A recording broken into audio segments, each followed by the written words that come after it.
Саламатсыздарбы, парламентаризм сабактары берүүсүндө бүгүн биз Кыргыз парламентинин 80 жылдык тарых таржымалын талкуулоону улантмакчыбыз. Студиябыздын коноктору депутаттар Каныбек Иманалиев жана Төрөбай Зулпукаров. Кош келдиңиздер. Мына жогорку кеңештин негизделишине 80 жыл болду деп атабыз. Буга биринчи шайлоо Кыргыз СССР учурундагы жогорку советинин биринчи отуруму тарыхый далил болуп берет. Советтик учурга чейинки ошо парламенттин элементтери бар башкаруу, курултай, элдик кеңештер, анан Советтер Союзу учурундагы парламент системасы. Буларды дагы мисалы эл аралык коомчулукка ушул кыргыздарда мына эгемендик алганга чейин эле парламент болгон деп кантип ынандырабыз? Биринчиден кыргыздын макалдарын караңыз. Кеңешип кескен бармогур айтып деп коет. Жет өлчөп бир кес дейт. Элчи менен ырчыга доо болбойт дейт. Эр эсептен жаңылса да эл эсептен жаңылбайт дейт. Бала Сагын менен Кашкарын окусаңыз, бүт мамлекеттик элдин деңгээлиндеги маселелер бул кеңешип кесип чечилиш керек дейт. Же болбосо Баркы Орхон Енисей жазмаларын карасаңар, анда бир адам согуш учурунда гана командовать эткен. Тынчтык күндөрү ар бир социалдык маселени, ар кандай башкаруу маселелерин эл кеңешип кесип чечкен. Манас атабызда да жыйындөөдө чечилген. Тагай бийдин доорунда 40 уру кыргыз эли келип биш айлаган. Бизде бийлик кийинки адамга мурас катары өткөрүлүп берилген эмес. Бул кыргыз элинин Орто Азиядагы өзгөчө айырмачылыгы. Бул биздин генетикалык эс тутум, бул биздин дөөлөт, бул биздин салт. Дүйнөдө эки гана эл күчтүү. Салты күчтүү, анан мыйзамы күчтүү. Мисалы үчүн Англия менен Япония. Аларда президенттик институт жок. Бирок демократия бар да. Парламенти да жок. Демократиясы бар өлкө дүйнөдө жок. Президенти бар, демократиясы бар өлкө бар, Япония менен Англия. Себеби алар экөө тең салтты сактайт. Биз ал салт жөнүндө кеп кылып атпайбызбы? Экинчи мыйзамды күчтүү сактайт. Бул дүйнөлүк тарых. Кыргыз СССРинин жогорку советине шайланган депутаттар мындайча айтканда ошо көрсөтүлгөн ар бир ошол калктын катмарынан ар бир кесиптеги адамдар көрсөтүлүп дайындалып келген да, шайланып келген. Аларды буга чейинки талкууларыбызда көбүнчө ушул советтик мезгилдеги парламент бул баягы коммунисттик партиянын эле көрсөтмөлөрүн аткарган, мындай эч өзүнүн көз карашы жок ушундай бир система болгон деп айтылып келди да. Ушул пикирге кошуласыздарбы? Советтик учурдагы ошол жогорку советтин же болбосо ошол парламенттин ролу кандай болгон? Өлкөнүн өнүгүшүндө. Советтер Союзунун учурунда өзүңүздөр билесиздер, башкаруу системасы же болбосо мамлекеттеги мыйзамдар кичине башкачараак болгон да. Биз бир мамлекеттин ичинде 15 республиканын бирөөнү түзүп турган мамлекет катары болгонбуз. Ошондуктан биздин өзүбүздүн Кыргыз парламенти, ошондой эле СССР жогорку кеңеши совети болчу да. Ошондуктан биз чечимдерди кабыл алууда, бир демократиянын сүрөтү болгон. Кээ бир учурда мисалы үчүн ошол кандидаттардын көпчүлүгү жогору жактан аныкталып калгандан кийин каалаган киши. Бирок ошол жерде дагы ар тармактуу баягы күчтүү же болбосо элдин арасында урматтаган кишилерди тандап, анан ушул СССРга, Советтер Союзуна же болбосо Кыргыз ССРнын жогорку советине депутат болуп шайланып келип турган да.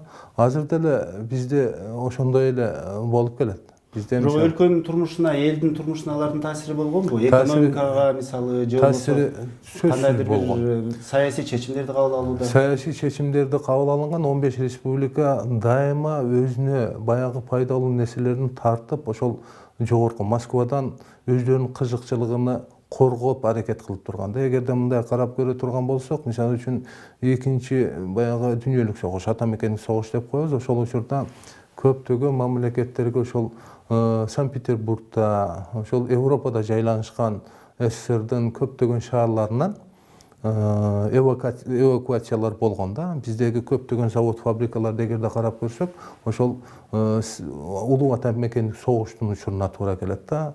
Ошол менен салыштырганда бүгүнкү Кыргызстандын негизги Кыргыз СССРнин Кыргызстан тарыхын эгерде карап көрө турган болсок, ошол Советтер Союзунун учурунда Кыргыз СССРнин ВВПсы 1000%дан жогору өнүгүп турган, экономикасы 1000%дан жогору көтөрүлүп турган да. Эмненин себебинен? Ошол учурдагы парламенттеги депутаттардын макулдугу менен же болбосо сунушу менен ушул дайыма биздеги өндүрүштү күчөтүү же экономиканы алдыга сүйрөө үчүн бир баягы саясий тактикаларды колдонууда парламент негизги ролду ойноп турган. Андан кийинки мына көз карандысыздык учурда легендарлуу парламент жөнүндө буга чейин көп эле сөз кылдык.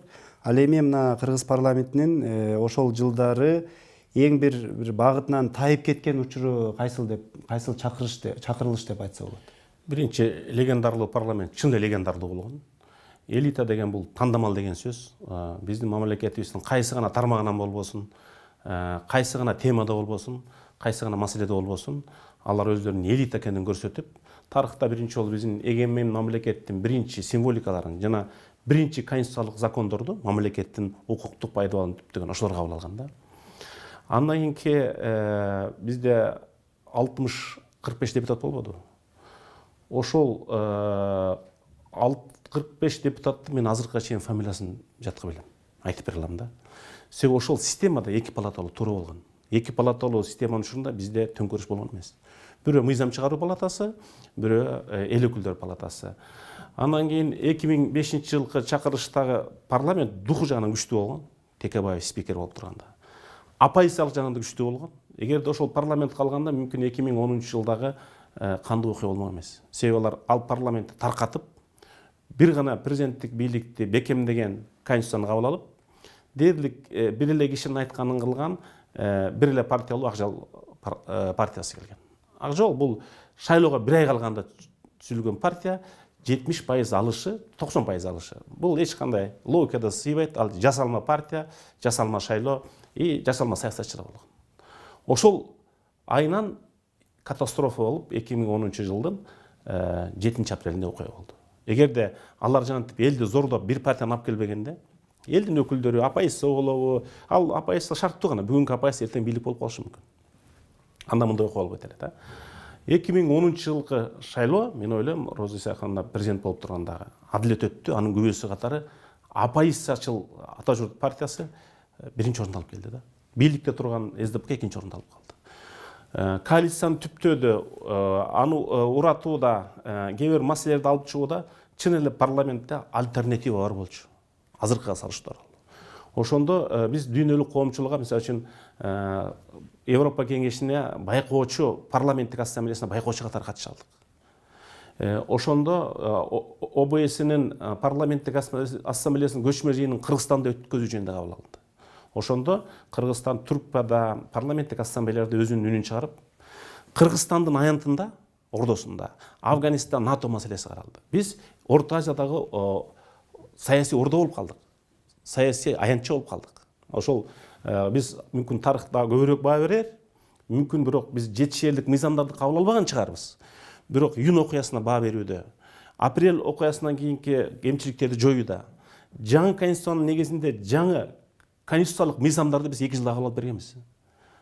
Азыркы парламентке караганда, профессионалдык жагынан да, саясий көз карандысы жагынан да, коалициялык иштери жагынан дагы бир канча алдыга кеткен парламент эле да. Акыркы учурда биз фракция, оппозиция болуп бөлүнбөй, ошол мамлекетти ойлогон прогрессивдүү бир депутаттар биргелешип көп маселени чечип калган да. Парламент ошондой болуш керек. Шайлоого чейин кармашыш керек.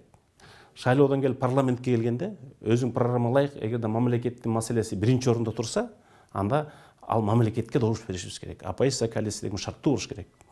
Мисалы үчүн биз Атамбаевге оппозиция болдук да, бирок биз мамлекетке оппозиция болгон жокпуз да.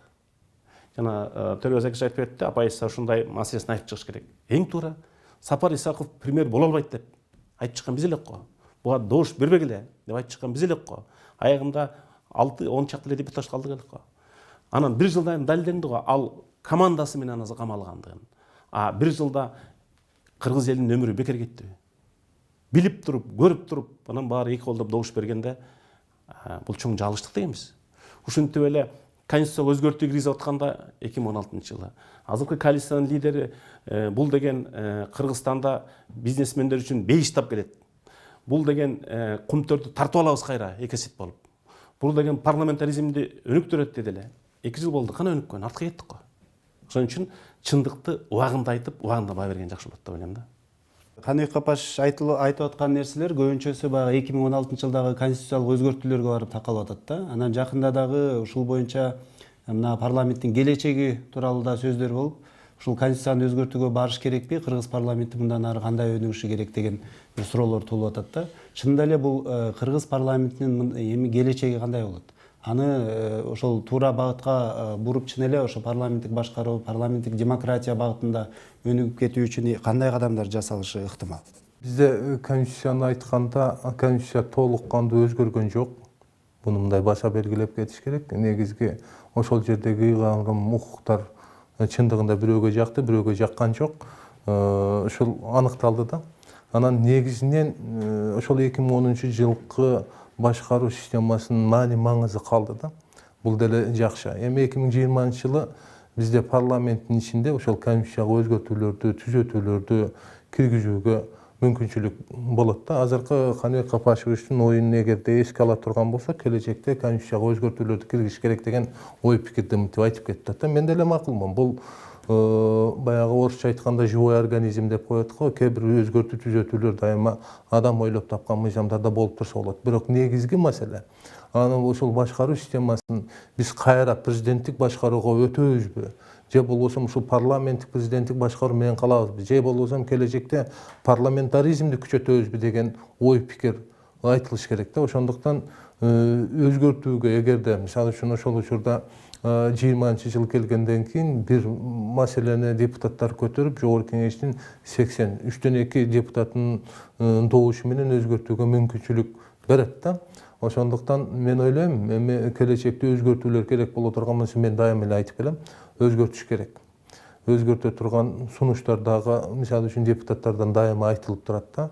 Ошондуктан негизги биздин келечегибиз мына жогору жакта айтып кетип атат, биз парламенттик президенттик башкарууга келгенден кийин биз эмнеге жетиштик? Бир аз болобу, көп болобу биз мындай стабилдүүлүккө жетиштик деп мындай баса белгилеп айтса болот. Эмне үчүн дегенде президенттик башкаруу системасында жашаганда 2 президентти биз көрдүк да. Бирок ошол президенттик башкарууда биздин президенттердин экөө тең бүгүнкү күндө Кыргызстандын ичинде жашай албай атат да. Сыртта качып жүрөт. Бирок парламенттик президенттик башкаруу болгондон кийин мына 2 президент мындайча айтканда 2 жолу алмашты. Мисалы үчүн Роза Исаковна Алмаз Арсеновичке өткөрүп берди, Алмаз Арсенович мына Сооронбай Шарипович. Бул 2 жолу президенттик шайлоо өттү, бирок 2 президент да Кыргызстандын ичинде жашап атат. Эми келечекте кандай болот тагдырлары? Бул өздөрүнүн ошол учурдагы ишмердүүлүгүнө карата эми баягы акыйкат сөздөр ачык айтылышы мүмкүн да. Ошондуктан биз бул жолдон тайбашыбыз керек. Бул жерде биз мисалы үчүн оюбуз, пикирибиз көп жерде бир болуп калышы мүмкүн да. Ошондуктан биз келечекте парламентаризмди күчөтөбүз дей турган болсок, өнүккөн мамлекеттердин көпчүлүгүндө ушул парламенттик башкаруу системасында жашаган мамлекеттер да. Ошондуктан Бирок ошондой болсо дагы мына көз карандысында калган жылдардан бери эң көп сын уккан бул парламент экен да. Ошол эле легендарлуу парламентте учурунда ошол медианы, жалпыга маалымдоо каражаттарын карап окуп, гезиттерди окуп көрсөк, ошол учурдагы легендарлуу парламенттин депутаттарынын абдан шылдыңдап жазган макалалары абдан эле көп экен да. Кийинки учурларда дагы парламенттер абдан көп сын көз карашка кабылды. Мына сиз жана Ак Жол партиясы жөнүндө айтып атасыз, эң бир баягы парламент артка кеткен учур деп. Ал эми мына азыркы учурда ушул 6-чакырылыштагы бир ошол өзүнүн ролун аткара албай атат. Анын санын кыскартыш керек, чыгымдарын кыскартыш керек, канаттарын кыркыш керек деген пикирлер айтылып атат да.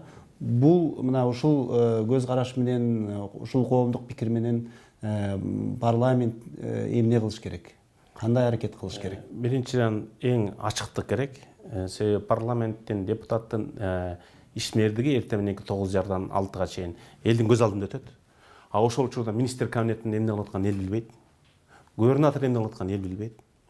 Ал сын бара-бара мен ойлойм конструктив жагдайга өзгөрөт, эгерде биз туура маалымат берсек.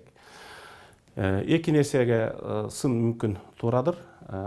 Биринчиден чынында кээде депутаттар залда азыраак болуп калат. Бирок буга эл көнүш керек. Дүйнөдө ошондой. Ал мыйзам комитетте талкууланган, же фракцияда талкууланган. сөз жоқ 100% залда отырыш керек деген бұл коммунистік көзқарас та. Біз көріп келдік ошол Америкада, ошол Англияда парламентте ошол баяндамачы отырат, анан ошол мыйзамга кызыктар адам отырат. Биз ошону элге туура түшүндүрүшүбүз керек. Эки жактай өтө маанилүү. Саны боюнча биздеги процесс мындай дүйнөдөгү. Акыркы 15 жылда дүйнөдөгү төңкөрүштүн баары президенттик өлкөдө болду. Азыр 43 дүйнөдө демократиялык өлкө деп эсептелген дүйнөлүк стандарт менен айтсак, ошонун 37си түздөн түз парламенттик өлкөлөр. 5 гана президенттик өлкө Америка, Франция, Түштүк Корея, Финляндия, Швейцарияда. Бирок 5-өндө тең парламентсиз президент эчтеке кылбайт. Парламенттеги лидер президенттикке коёт. Эстер мамлекеттери 3 агымга бөлүндү. Биринчи Балтика боюндагы өлкөлөр, алар ошондой эле парламенттик жолду алып алдыга кетти. Алар азыр Евросоюздун мүчөсү, аларда эч төңкөрүш да жок, коррупция да жок. Калган Кавказ, Орто Азия жана Славян өлкөлөрүн карасак, экиге бөлүндү.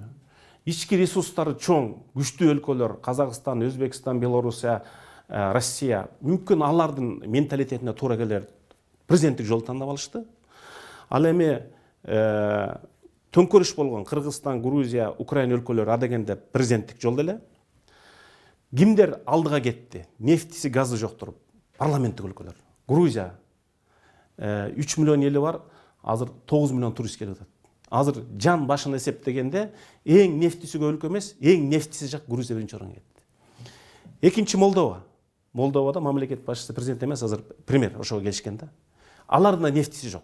Төңкөрүш болоюн деп барып, анан кийин парламенттик өткөн токтоду. Үчүнчү кечи Армения. Арменияда азыр премьер-министр бул мамлекет башчысы. Армения эми сөз жок өнүгөт. Мен ишенем, алар реформанын жолуна түштү да.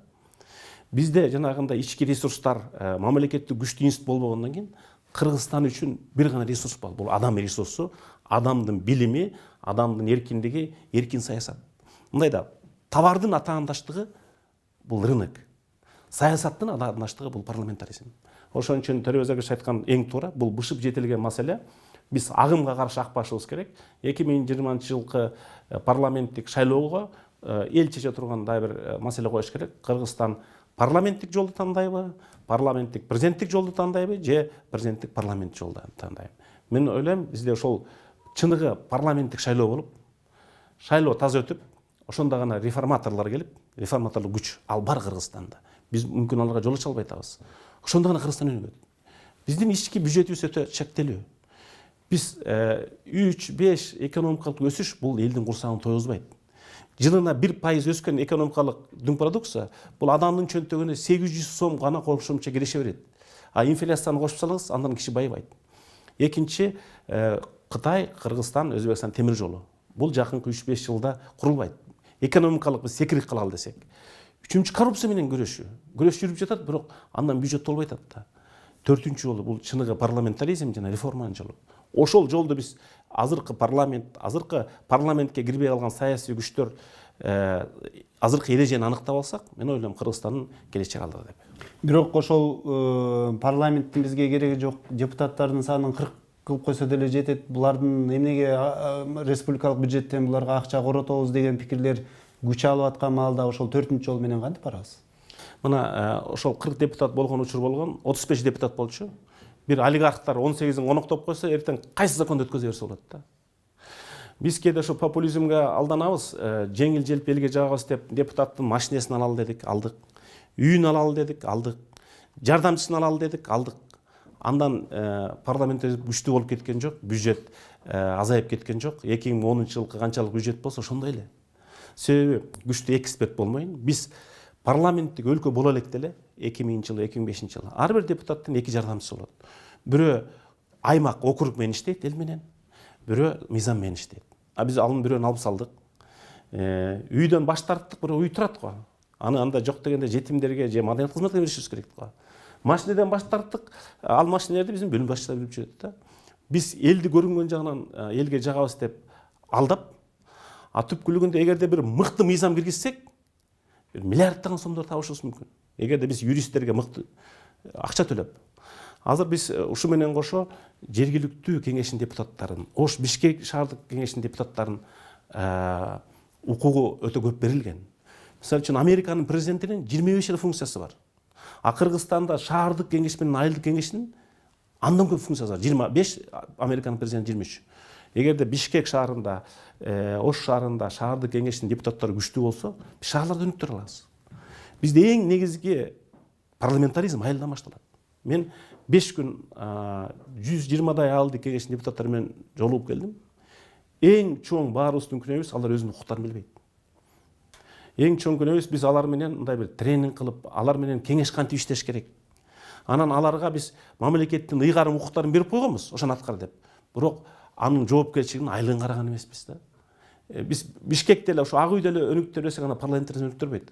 Парламентаризм биздин элдин 65-70% жашаган айылдан башталат. Эгерде айылда күчтүү айылдык кеңеш болсо, күчтүү айыл өкмөтү болот. Ошол мага жазып беришкен 52 маселенин ичинен айылдык кеңештер менен кеңеше келсек, 45-ин өзү эле чечет экен. Өздөрү мойнуна алышты. Мага ошол округтан жогорку кеңештин депутаты катары 7 эле маселени айтышты. Ошону ар бир мына кыш айларында бизде айыл өкмөттөр көбүнчө эсе алат. Өкмөт ошону уюштуруп, Бишкек шаарында окууларды өткөзбөсөк, биз азыр Орто Азиядагы мамлекеттик институту өтө начарлап кеткен өлкөгө айландык. Мамлекеттик институт бул мамлекеттин өзөгү. Бул сот органдары, бул аткаруу бийлиги, бул мамлекеттеги тартип жана мыйзам аткарылышы да. Парламентаризм биздин сүйлөгөнүбүз менен алган мыйзамыбыз менен өлчөнбөйт. Биз алып жаткан мыйзамдар канчалык деңгээлде аткаруу бийлиги аткарып жатат. Мыйзам канчалык деңгээлде биздин тетиги асфальт жол жетпеген айылдарды иштеп жатат. Ошо менен аныкталат. Эми чындыгында парламенттин өз учурунда иштеп аткан учурунда баа берүү бул эртелик кылат да. Ошондуктан өзүңүз эле мына билебиз, эгерде тарыхты карап көрсөк, эң көп сын пикир легендарлуу парламентке болгон да. Акыркы учурда эң көп сын пикир 5-чакылышта болгон.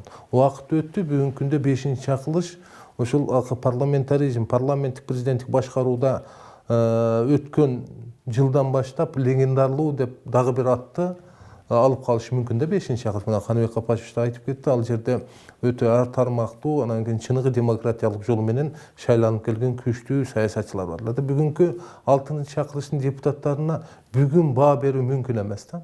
Бул 2 жыл, 3 жыл, 4 жыл, 5 жыл өткөндөн кийин анан кийин өзүнүн ордун таба баштайт. Анан эгерде биз бийлик бутактарын, эгерде Кыргызстанда бийлик бутактарын эгерде карап көрө турган болсок, 2011-жылы жогорку кеңештин жалпы чыгымы 1 миллиард 117 миллион болсо керек. Мен так эстей албай айтам, 1 миллиарддан жогору болчу да.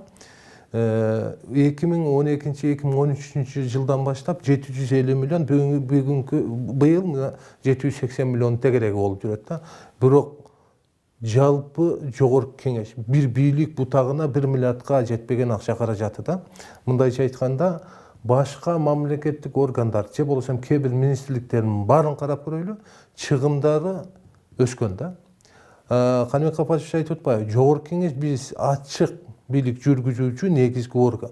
Элдин көзүндө эл менен бирге дайыма биздеги мисалы үчүн массалык маалымат каражаттары бизде болуп аткан комитеттеги же болбосо сессиядагы маселелердин баарын ачык элге жеткирип турат да. Кызыккан элдердин баары аны көргөнгө мүмкүнчүлүгү бар. Коррупция менен күрөшүүдө ошол эле 5-чакылышта эбегейсиз чоң бир күчтүү мыйзамдарды кабыл алган үчүн бүгүнкү күндө баягы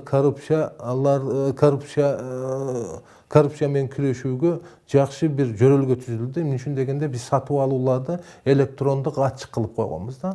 Мурда мисалы үчүн парламентте эмне сатып алынды, канча сомго сатып алынды, мисалы үчүн 2010-жылга чейин эч ким билген эмес. Же болбосо бир министрликте өтүп аткан тендерлердин бардыгы баягы секрет болчу да, жашыруун болчу. А бүгүнкү күндө биз ошолордун баарын порталга ачык коюп атабыз. Ар бир министрликте өтүп аткан тендерлер, айыл өкмөттө өтүп аткан тендерлер баары интернеттен ачык көрүүгө мүмкүнчүлүк түзүлдү да.